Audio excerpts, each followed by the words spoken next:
নমস্কার বন্ধুরা, অনুভা রান্নাঘরে আরো একটি নতুন রেসিপিতে সবাইকে স্বাগত জানাচ্ছি। বন্ধুরা, আজকে আমি কমলা লেবুর খোসা দিয়ে তৈরি করে দেখাবো দারুণ মজাদার একটি রেসিপি। এখন তো শীতের সময় বাজারে প্রচুর পরিমাণে কমলা লেবু পাওয়া যাচ্ছে, আর সেই কমলা লেবু থেকে কিন্তু আমরা বাড়িতে এনে কমলা লেবুটাকে খেয়ে খোসাটাকে ফেলে দিই। তো আজকে আমার এই রেসিপিটি দেখার পরে আপনারা কিন্তু আর কোনোদিনও কমলা লেবুর খোসা ফেলবেন না। এই রেসিপিটি বানিয়ে আপনার বাড়ির বাচ্চা থেকে বুড়ো সবার কিন্তু মন জয় করতে পারবেন। আসুন তাহলে দেখে নিন বন্ধুরা আমার আজকের এই রেসিপিটি। বন্ধুরা, আজকের এই রেসিপিটির জন্য প্রধান উপকরণ হচ্ছে কমলা লেবু। আর সেই জন্য দেখুন আমি এখানে 5টি কমলা লেবু নিয়েছি। চেষ্টা করবেন এই ধরনের একটু ভালো মানের কমলা লেবুটা নেওয়ার। এই যে দেখুন, এর গাটা যেন এরকম খুব সুন্দর পরিষ্কার থাকে, সেরকম কিন্তু কমলা লেবুটা নেওয়ার চেষ্টা করবেন। তাহলে কি হবে, রেসিপির রেজাল্টটা কিন্তু আপনারা ভালো পাবেন। এবার আমি এই কমলা লেবুগুলোকে একটি বড় জায়গার ভিতরে নিয়ে নেব।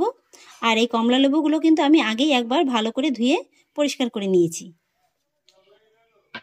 তারপরে দেখুন নিয়ে নিয়েছি বেকিং সোডা। এই বেকিং সোডাটা দিয়ে কমলা লেবুর গায়ে আমি খুব ভালো করে একটু ঘষে নেব। এইভাবে যদি একটু বেকিং সোডাটা দিয়ে কমলা লেবুটাকে ভালো করে পরিষ্কার করে নেওয়া হয়, তাহলে এই কমলা লেবুর গাটা আছে না, এটা কিন্তু আরো অনেক বেশি চকচকে হয়ে যাবে। আর তাছাড়া কমলা লেবুর খোসার গায়ে কিন্তু অনেক রকমের নোংরা ধুলোবালি থাকে, যেহেতু এগুলো রাস্তার ধারেই কিন্তু সাইডে বিক্রি হয়। তাই এইভাবে যদি একটু বেকিং সোডা দিয়ে কমলা লেবুটাকে ভালো করে রগড়ে নেওয়া হয়, তাহলে এর ভিতরে নোংরাটা কিন্তু খুব সহজেই একেবারে বেরিয়ে আসবে। এখন তো শীতকাল, বাজারে প্রচুর পরিমাণে কমলা লেবু পাওয়া যাচ্ছে। আর তাছাড়া কিন্তু এখন এই লেবুগুলো এই শীতের সিজনে খুব সস্তাতেই পাওয়া যায়। আর আমরা কিন্তু সস্তার লেবু বাড়িতে ভুড়ি ভুড়ি এনে খেয়ে থাকি। তাই লেবুর খোসাগুলো যদি ফেলে না দিয়ে এইভাবে এই রেসিপিটি তৈরি করা যায়, তাহলে কিন্তু বাচ্চা থেকে বুড়ো সবাই কিন্তু খুব খুশি হয়ে যাবে। আর তাছাড়া এই রেসিপিটি একটু বেশি করে বানিয়ে কিন্তু আপনারা অনেক দিন পর্যন্ত স্টোর করে রেখে খেতে পারবেন। বেকিং সোডাটা আমি কমলা লেবুর গায়ে খুব ভালো করে মাখিয়ে নিয়েছি। আর তারপরে এই কমলা লেবুর ভিতরে আমি একেবারে হালকা গরম জল দিয়ে এই কমলা লেবুটাকে ডুবিয়ে রাখবো। জলের পরিমাণটা কিন্তু এখানে একটু বেশিই লাগবে, যাতে কমলা লেবুটা পুরোপুরি ডুবে যায় সেইভাবেই কিন্তু জলটা দিতে হবে। আর তারপরে এই কমলা লেবুগুলোকে এই হালকা গরম জলের ভিতরে রেখে দেবো 10 মিনিটের মতো। ফিরে এলাম 10 মিনিট বাদে। এবার আমি এই জলের সঙ্গে লেবুটাকে এইভাবে একবার খুব ভালো করে রগড়ে রগড়ে পরিষ্কার করে নেব। এই যে দেখুন বন্ধুরা, কমলা লেবুটা যতটা পরিষ্কার ছিল, এই 10 মিনিট কিন্তু এই সোডার জলে ভিজিয়ে রাখার কারণে এটা দেখুন আরো অনেকটা একদম চকচকে হয়ে গেছে। দেখতে দেখুন বন্ধুরা কত সুন্দর লাগছে। তারপরে আরো একবার নর্মাল জল দিয়ে লেবুটাকে খুব ভালো করে ধুয়ে নিতে হবে। তারপরে এই লেবুগুলোকে এইভাবে একটু সুতির কাপড়ের উপরে রেখে হালকা করে মুছে নিলেই হয়ে যাবে। এবার আমি এই লেবুগুলো থেকে খোসাটাকে আলাদা করে নেব। আর সেই জন্য দেখুন নিয়েছি এরকম একটি ছোট চাকু। চাকুর সাহায্যে প্রথমে লেবুর একটা মাথা এইভাবে একটু কেটে নেব। এটা কিন্তু বলে দেওয়ার কিছু নেই, দেখে নিশ্চয়ই বুঝতে পারছেন যে আমি ঠিক কিভাবে কেটে নিচ্ছি। খুব সহজেই কিন্তু কাটা হয়ে যাবে। তারপরে এইভাবে চাকুটা ধরে খোসার গায়ে এইভাবে একটু কাট লাগিয়ে নিলেই দেখবেন খুব সহজেই কাটা হয়ে যাচ্ছে।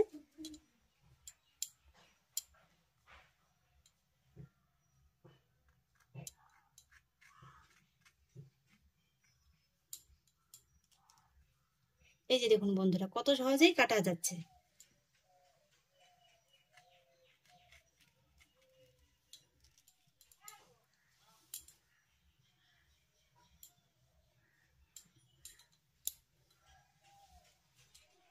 আর এবার আমি লেবুর খোসাগুলোকে একটু বয়ল করে নেব। সেই জন্য একটি পাত্রের ভিতরে দিয়ে দিচ্ছি কিছুটা পরিমাণে জল। তারপর এক এক করে লেবুর খোসাগুলো আমি জলের ভিতরে দিয়ে দেব। জলের সঙ্গে লেবুর খোসাগুলোকে খুব ভালো করে একেবারে মিশিয়ে নেব। আর তারপর মিডিয়াম ফ্লেমে এই লেবুর খোসাগুলোকে জলের সঙ্গে 7 থেকে 8 মিনিটের মতো বয়ল করে নেব। ফিরে এলাম 10 মিনিট বাদে। এই যে দেখুন বন্ধুরা, লেবুর খোসাগুলো কিন্তু খুব সুন্দরভাবে একেবারে বয়ল হয়ে গেছে। এবার আমি গ্যাসের ফ্লেমটাকে অফ করে দেব। তারপরে এই লেবুর খোসাগুলোকে গরম জল থেকে এইভাবে সঙ্গে সঙ্গে তুলে এইভাবে একটু বরফ জলের ভিতরে দিয়ে রাখতে হবে। লেবুর খোসাগুলোকে আমি ঠান্ডা জলে ভিজিয়ে রেখেছিলাম প্রায় 5 মিনিটের মতো। আর এবার আমি লেবুর খোসাগুলোকে একটু সাইজ করে কেটে নেব। এইভাবে দেখুন একটা লেবুর খোসা আমি নিয়ে নিলাম। তারপরে চাকুর সাহায্যে এই যে লেবুর খোসার উপরে যে সাদা অংশটা আছে না, এইভাবে কিন্তু একটু আলতো হাতে ছাড়িয়ে নিতে হবে।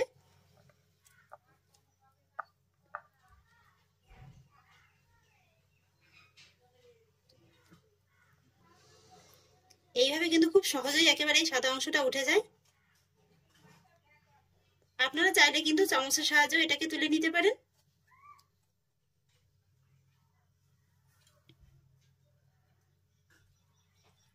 আর তারপরে এই খোসাগুলোকে একটু পাতলা পাতলা স্লাইস করে কেটে নিতে হবে। এগুলো তৈরি করা একটু সময় সাপেক্ষ, কিন্তু এগুলো তৈরি করা একেবারেই কিন্তু সহজ। বাচ্চারাও কিন্তু একবার দেখলে তৈরি করে ফেলতে পারবে। এই যে দেখুন, আমি একটু পাতলা পাতলা করে কেটে নিচ্ছি।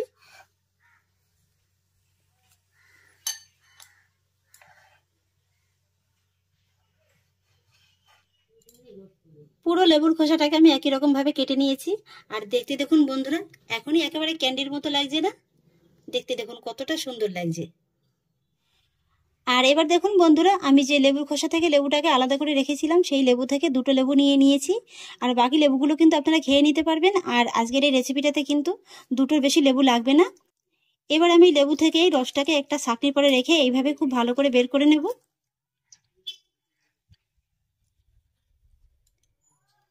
লেবুর রসটাকে আমি খুব সুন্দর করে বের করে নিয়েছি।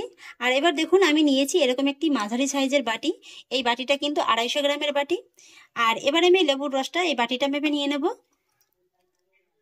আর এবার আমি গ্যাসের পরে আবারও একটি পাত্র বসিয়ে দিয়েছি। আর পাত্রের ভিতরে দিয়ে দেবো লেবুর রসটা। সেই সঙ্গে দিয়ে দেব 1 বাটি চিনি। আর দিয়ে দেবো একই বাটির হাফ বাটি জল। এবার আমি প্রথমে এই চিনিটাকে কমলা লেবুর রস আর জলের সঙ্গে একবার ভালো করে মিশিয়ে নেব। আর তারপর এটাকে একটা হালকা করে বলক তুলে নেব। চিনির রসে হালকা করে বলকটা চলে এসছে। এবার আমি এর ভিতরে এই যে কেটে রাখা লেবুর খোসাগুলোকে দিয়ে দেব। চিনির শিরার সঙ্গে লেবুর খোসাটাকে ভালো করে একবার নেড়েচেড়ে মিশিয়ে নেব। আর তারপর মিডিয়াম আঁচে আমি ঢাকা চাপা দিয়ে এই লেবুর খোসাটাকে চিনির শিরার সঙ্গে ফুটিয়ে নেব 30 থেকে 35 মিনিটের মতো। ফিরে এলাম 30 মিনিট বাদে। এবার ঢাকাটাকে তুলে নিচ্ছি। এই যে দেখুন বন্ধুরা, আমার ক্যান্ডিটা কত সুন্দরভাবে তৈরি হয়ে গেছে। তবে এই 30 মিনিটের মাঝে কিন্তু মাঝে মাঝে একবার ঢাকাটাকে তুলে নেড়ে চেড়ে নেবেন, তা নাহলে এবার নিচ থেকে লেগে যাবে। আর এবার গ্যাসের ফ্লেমটাকে আমি একেবারে অফ করে দেব।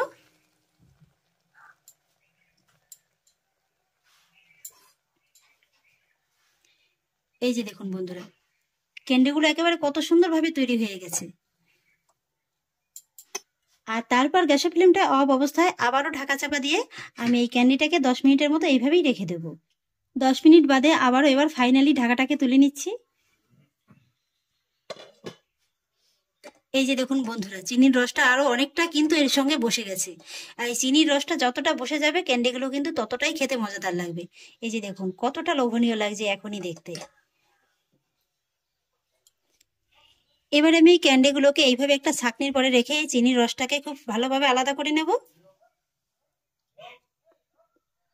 এই যে দেখুন বন্ধুরা, কত সুন্দর রসটা বেরিয়েছে। আর এই রসটা কিন্তু ফেলে দেওয়ার কোনো প্রয়োজন নেই। এই চিনির রসটা দিয়ে কিন্তু আপনারা অনায়াসে শরবত বানিয়ে খেতে পারেন, খেতে কিন্তু দুর্দান্ত লাগে। আর এবার দেখুন, আমি নিয়েছি এরকম একটি নেট। এই নেটের পরে এই ক্যান্ডিগুলো এইভাবে একটু সুন্দর করে বিছিয়ে দেব।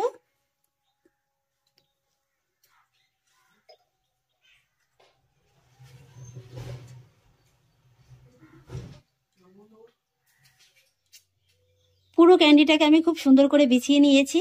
আর এবারে আমি এই ক্যান্ডিগুলোকে নর্মাল তাপমাত্রায় এইভাবে রেখে দেবো 4 থেকে 5 ঘন্টার মতো। তাহলে বন্ধুরা ফিরে আসছি 4 থেকে 5 ঘন্টা বাদে।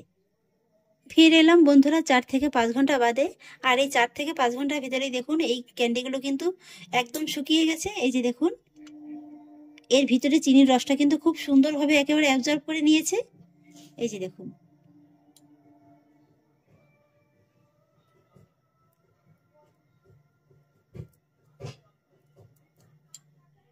এবার আমি এই ক্যান্ডিগুলোকে একটু চিনির গুঁড়োর সঙ্গে কোট করে নেব। এতে কিন্তু খেতেও যেমন সুস্বাদু লাগবে আর দেখতেও কিন্তু খুব সুন্দর লাগবে।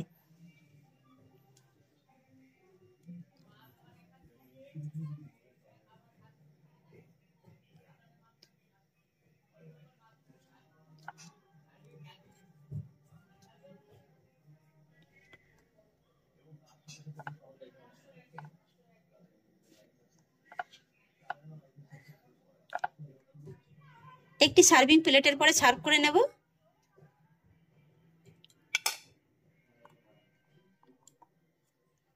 এইভাবে আমি পুরো ক্যান্ডিগুলোকে চিনির গুঁড়োর সঙ্গে কোট করে নেব।